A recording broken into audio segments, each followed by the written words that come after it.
지난주에 들어온 신간을 살펴보면서 무너진 신뢰라는 키워드를 떠올렸습니다.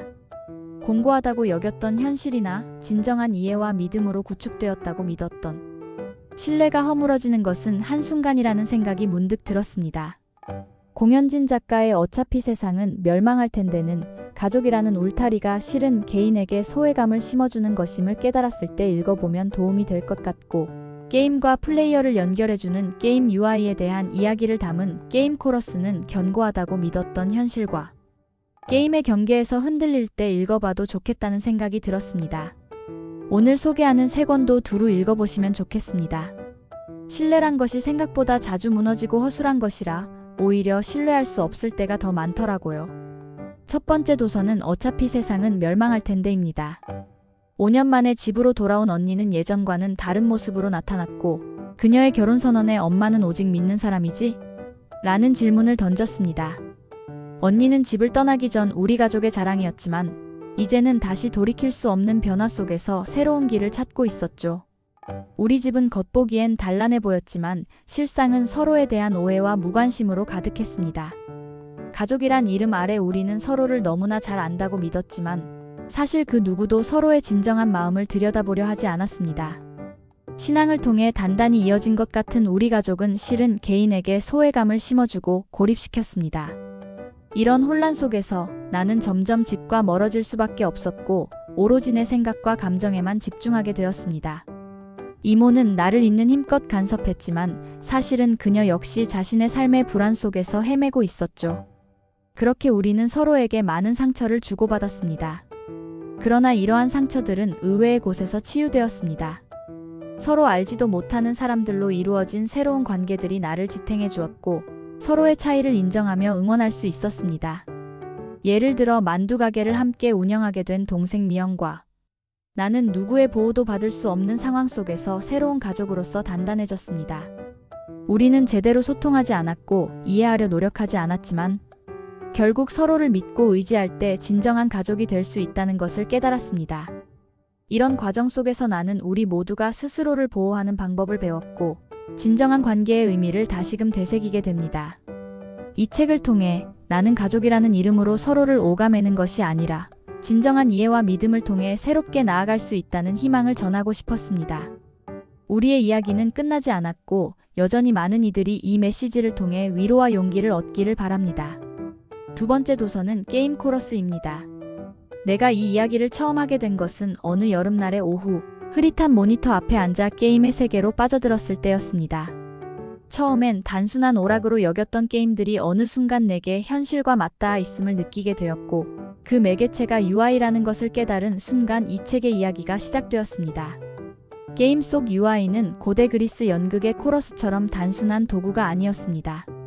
나는 그 사실을 깨닫고 나서 게임과 연극이 얼마나 유사한지를 알게 되었습니다.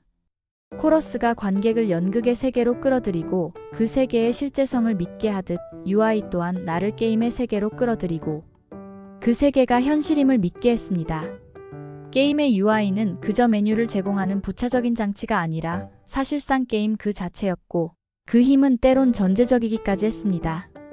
예를 들어 언더테일 UNDRTAL에서 UI는 불시에 자신이 신뢰해온 게임의 규칙을 배신함으로써 나를 현실과 게임의 경계에서 흔들리게 했습니다. 이런 배신은 나로 하여금 게임 속 세계의 진짜 모습을 더 깊이 탐구하게 만들었고 그 과정에서 나는 현실의 견고함조차 흔들리게 되는 경험을 했습니다. 하지만 이런 UI도 항상 제 역할을 다하는 것은 아니었습니다.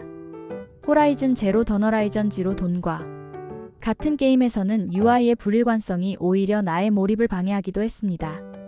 UI가 제 기능을 제대로 수행하지 못하면 게임은 그저 하나의 시각적 경험에 그치고 말았습니다. 이 책에서 내가 이야기하고자 하는 것은 게임 UI가 우리에게 단순한 명령과 도구 이상의 존재로 작용하며 궁극적으로 우리 삶의 목적을 조명하게 한다는 것입니다. 삶의 유일한 목적은 오직 쾌라는 명령은 때로 숨막힐 듯 강력하지만 그것이야말로 우리가 게임을 통해 감각하는 디오니소스적 도취의 본질이 아닐까요? 이 이야기 속에서 나는 예술과 게임, 그리고 그들이 우리 삶에 던지는 의문을 탐사합니다. 이 글을 통해 여러분도 그 경계를 넘나드는 경험을 함께 할 수 있기를 바랍니다. 세 번째 도서는 만들어진 서양입니다. 나는 이 이야기의 주인공처럼 느껴지지 않을 수 없습니다. 나는 고고학자이자 역사학자로서 우리가 너무나 자연스럽게 받아들이고 있는 서양사라는 큰 이야기의 흐름에 대해 깊은 의문을 품게 되었습니다. 단선적이고 일관적인 역사 서술 속에서 무언가는 빠져 있다는 것을 직감했죠.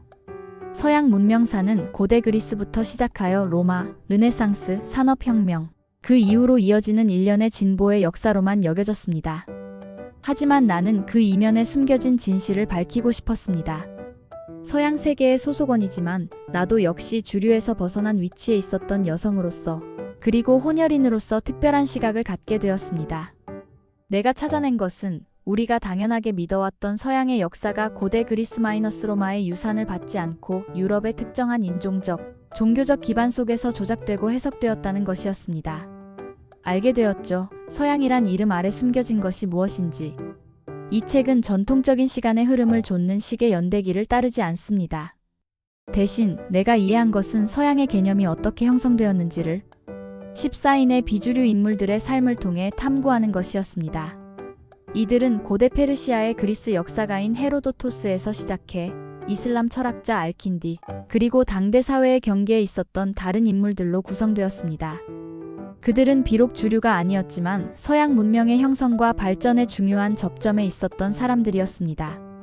그들의 다양한 삶과 복잡한 이야기를 통해 나는 우리가 알고 있던 서양사는 사실 선택된 역사, 권력의 역사라는 것을 드러내고 싶었습니다.